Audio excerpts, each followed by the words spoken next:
right. Hey, baby.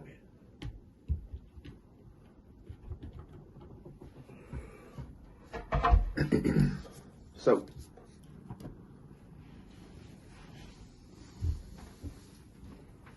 happy daylight savings, everybody. I'm really liking the idea of this channel so far. I know I kind of said that in the last video, but I really like doing this. Today I'm going to be talking about Devil in the White City by Erik Larson.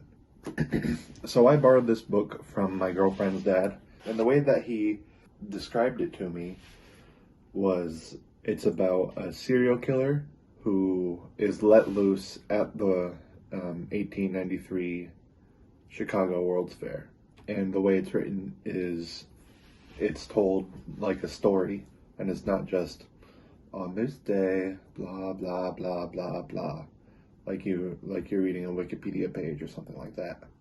That's how this book is advertised, to my understanding. Let me read the back to you real quick.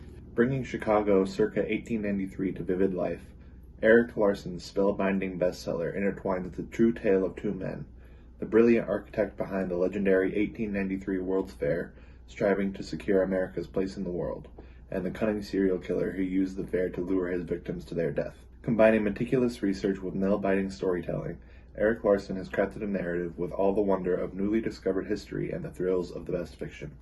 I feel like that is totally false advertising. That is not what I got out of that at all. In fact, looking back on that now, I think it's kind of ridiculous that it says that that the two stories are intertwined. But the structure of the book is that one chapter will be about the architect who he brought together all these engineers and architects and everything like that to get the World's Fair going. And then the next chapter will be about the serial killer, whose alias for most of the book is H.H. Holmes. Hello. I guess he has like a billion different aliases that he used throughout his life. But the one that the book mostly refers to him by is H.H. Holmes, or just Holmes. So one chapter will be about the World's Fair, and then the next will be about Holmes. So they don't actually interweave that much.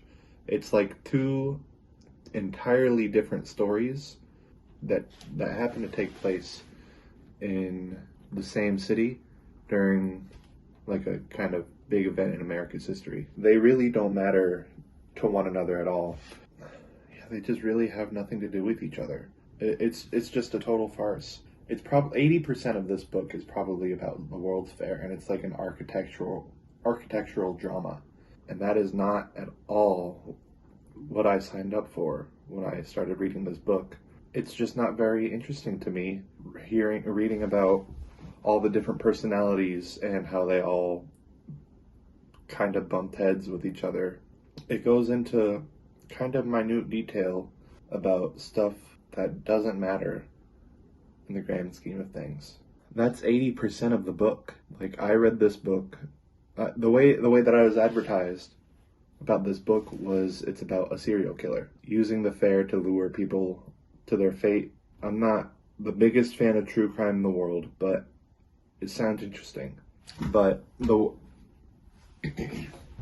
way that Holmes is written, it seems to me like he was just going to be killing people regardless of what was going on in Chicago. Like, if the World's Fair hadn't been in Chicago, Holmes still would have been like an historical serial killer. Like, he was a crazy dude, and I don't really think that the World's Fair had anything to do with it. It really feels like these are just two entirely separate stories that got crammed together. So the way that they're written, it kind of tries to do like one chapter, this was going on at the World's Fair. At the same time, this was going on with Holmes. And so once the World's Fair gets built and gets demolished, because it was only there for like, I think it was 6 months, which is kind of sad.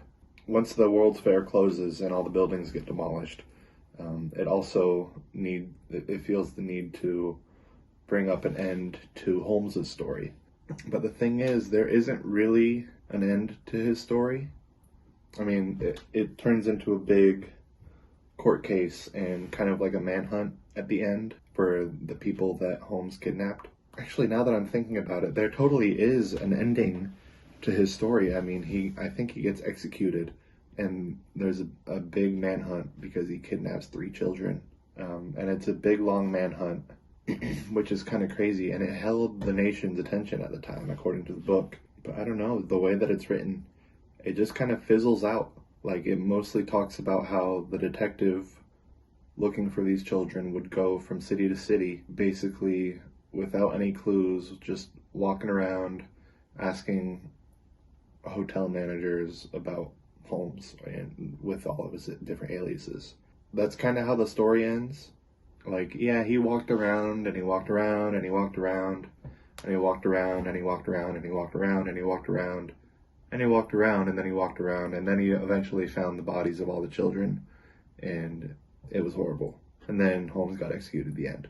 You see what I'm saying? Like, most of it is just about how he was walking around and how much of a hero everybody thought that he was. I don't know. I feel like the whole Holmes ending could have been written a lot better. Also, I didn't really like the way that it is written in general, especially the architectural drama part. It seemed like it felt the need to end every chapter with a sort of cliffhanger, like, oh, and this supplier is being disrupted because of labor strikes or something like that. And then you're like, what?